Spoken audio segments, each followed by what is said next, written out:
ዓርብ ዕለት ደግሞ ለነ ሚካኤል ከባድ ነበር። ይገርማቸዋል።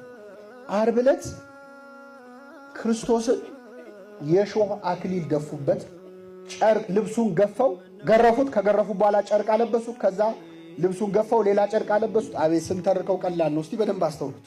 ክርስቶስ የተገረፈው እኛ ለቡሄ በምናጮኸው ጅራፍ አይደለም። ሚስማር አለው መግረፊያው፣ የሾለ አጥንት አለው። ሰውነቱ ላይ አርፎ ሲነሳ ስጋውን እየነጨ ነው የሚነሳው። በዚያ አጥንቱ እስከሚታይ ድረስ ተገረፈ። ከተገረፈ በኋላ ልብስ አለበሱት። ወደ ሄሮድስ ወሰዱት፣ ወደ ጲላጦስ መለሱት። ድጋሚ ልብሱን ገፈፉት። ገፈፉት ሲባል ልብስ መገፈፍ እርቃን መሆን አይደለም ችግሩ። ከቆሰለ ሰውነት ላይ ጨርቅ ሲነሳ ምንድን ነው የሚሆነው? ስለዚህ ክርስቶስ ልብሱን ሲገፈፍም ድጋሚ ሲለብስም ይታመማል።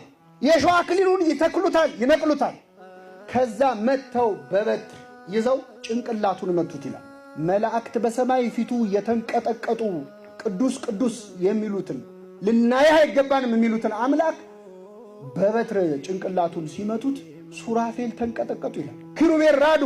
ፊቱ ላይ ሲተፉበት ሲያዩ ፊቱ ላይ ሲተፉበት እኛ ፊትህን ማየት አይገባንም ብለው በሁለት ክንፋቸው ፊታቸውን በሁለት ክንፋቸው እግራቸውን ሸፍነው መስቀል ሰርተው በፊቱ ቅዱስ ቅዱስ የሚሉት አምላክ ፊቱ ላይ ምራቅ ሲተፋበት ደግሞ ለክርስቶስ ምራቅ ይገባ ነበር?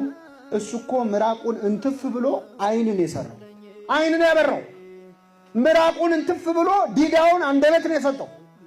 ያ ቀን ለመላእክት በጣም ከባድ ነበር። አይሁድ ጌታን በሰቀሉት ጊዜ ይላል ቅዱስ ያሬድ ሚካኤል አርመመ ወገብርኤል ተደመመ። ሚካኤል ዝም አለ፣ መሸከም አቃቱ። እንዴት ነው ወታደሮች እንኳን ቆመው ንጉሳቸው ሲሰደብ አይችሉም ማለት? ክርስቶስ ሲሰደብ መላእክት ቆመው አይተዋል። ያ ቀን የስቃይ ቀን ነበር ለመላእክት። ቅዱስ ገብርኤል አልቻለም፣ ሰይፉን ጣለ። የቤተ መቅደስ መንጦላይት መጋረጃው የተቀደደው በገብርኤል ሰይፍ ነው ይላል እኛ መጽሐፍ። እስከ ምጽአት ድረስ እየሰነጠቀ የሚሄድ ሰይፍ ግን ሊቆጣ ሊዋጋ ሲሞክር የእግዚአብሔር ቸርነት ከለከለችው። ክርስቶስ ከሞት በተነሳም ጊዜ ከመቃብሩ ግራና ቀኝ የነበሩት እነማን ናቸው? መላእክት ናቸው። እስቲ መላእክት የሌሉበት የአዲስ ኪዳን ታሪክ ንገሩንና እኛም ስለ መላእክት መተረክና ቆመ። የሌሉበት የለም። መላእክት ምን ያህል ከቀደሙት ክርስቲያኖች ጋር ቅርበት እንደነበራቸው የምታውቁት የሐዋርያት ሥራ ላይ አንዲት ሴት ያደረገችው ነገር። ሐዋርያው ቅዱስ ጴጥሮስ ታሰረ፣ እስር ቤት ገባ። እስር ቤት ገብቶ ካሁን ገደሉት እያሉ ሐዋርያት ተሰብስበው ሌሊቱን ሙሉ ቁጭ ብለው 72 አርድእት 120 ቤተሰብ ሆነው እራት በልተው ቁጭ ብለው ይጨነቃሉ። እንደው ምን ይሻላል? አሁን እዛው ይገሉት ይሆን? መቼስ ሰው ሲታሰርብን ጭንቀቱ ከባድ ነው አይደል? ምን ያደርጉት ይሆን እያሉ ስለ ጴጥሮስ እየተወያዩ እያለ ድንገት በር ተንኳኳ። በሌሊት በር ተንኳኳ። ከዛ ሮዴ የምትባል የቤት ሰራተኛ አገልጋይ ነበረች። ሂጂና በሩን ክፈቺ ብለው ላኳት። ሄዳ ከፈተች። ከፍታ አይታ ደንግጣ መልሳ በሩን ዘጋችውና መታ ቆመች። ምን ነው ምን ሆንሽ አሏት። ኧረ ጴጥሮስ በር ላይ ቆሟል አለች። የታሰረው ጴጥሮስ ምን ላይ ቆሟል? ከዛ ምን አሏት? አይ መስሎሽ ነው፣ ጴጥሮስ አይደለም ያንኳኳው፣ ምናልባት መልአኩ ሊሆን ይችላል። ምን ሊሆን ይችላል? የጴጥሮስ ጠባቂ መልአኩ ጴጥሮስን መስሎ መጥቶ ሊሆን ይችላል። እኔ እንስሰማ ክርስቲያን በመሆኔ ራሱ ተጠራጠርኩ ራሴ። አሁን ቤታችሁ ሌሊት ቢንኳኳ፣ እኛ ቤት ሌሊት ቢንኳኳ ማን ሊሆን ይችላል ብላችሁ ነው የምትጠረጥሩት?